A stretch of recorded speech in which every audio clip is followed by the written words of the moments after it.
Old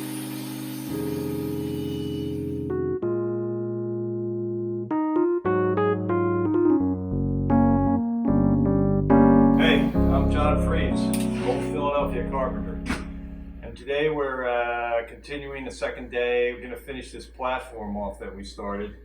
We have one piece to do. It's on the end, and we're sort of running low on material. We got one kind of ratty attic board and one real wide board that's probably going to be suitable.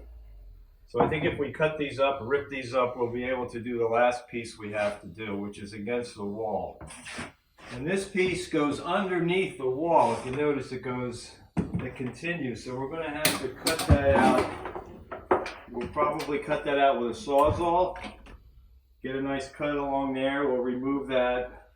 And then we'll have to take our material and piece it. We'll probably have segmented pieces, like on this run here. We didn't have any more full boards, so we used a piece, and a piece, and of course those pieces break on joists.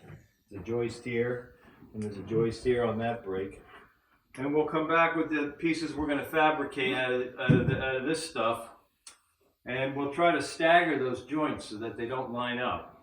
You'd rather not see a board that, our first starter board in this corner, we'd rather not see it end here. We'd rather see it come to here where there's no joint. It just looks nicer.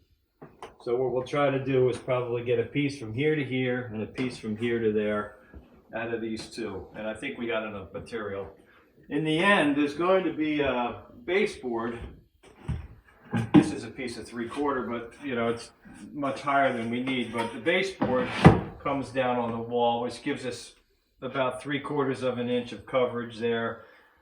We'd have another 3/4 if we used a 1/4 round shoe molding on the bottom, but we can at least know that we don't have to get our material jammed in there too tight. We have a little play, this much play, so we can get a piece and have a little bit of, maybe a 1/2 inch of grace. So that's where we're going today. Let's get down and do it.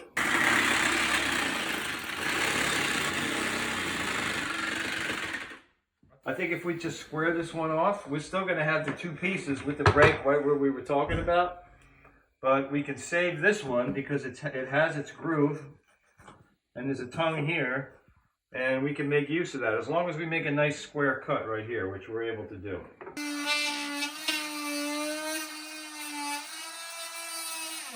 When you do a cut like that, this is a tip. If you can remember, when you're trying to get a square cut, but when you're doing it, if you bias the tool like at a little bit of an angle, so imagine you're trying to cut it square, but you put a little bevel on it while you're cutting it, your piece that comes in and runs into it will fit better with the piece that it joins up with. So it's just, instead of cutting it straight, you just put a little bias on it, and the next piece that comes in will fit much better.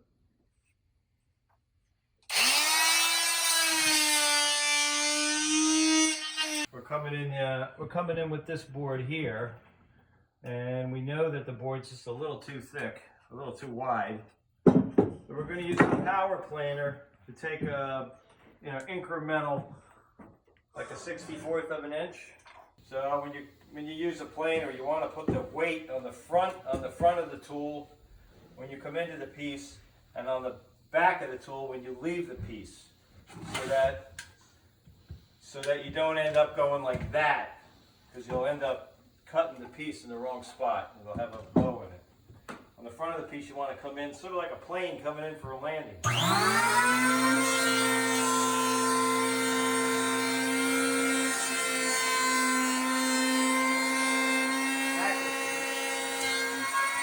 Okay, we got the piece planed down here. Now it should drop right in and be a nice tight fit. See that? Okay. We'll put a little wood glue on this crack here that we got, and tie the piece back together. The final piece is 7 inches on the far end and 7 1/4 inches on this end. So when we brought it up here, we measured our 7, we measured our 7 1/4, We struck a line, a level, put that there. Now we're going to just take the saw and set the depth. About an inch coming through there. Out in the field, we don't run back and forth a lot with saws. If we can do something where we're working, we do it. So we just have this blocked up off the floor with some blocks of wood, and do it right here. We'll just slice this 1/4 inch off.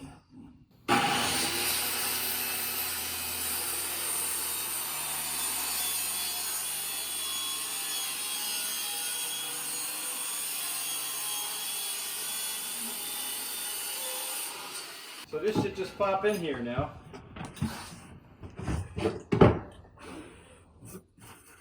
Or we'll get our first test fit and find out what else we got to do. Pop it in. Seems to like it.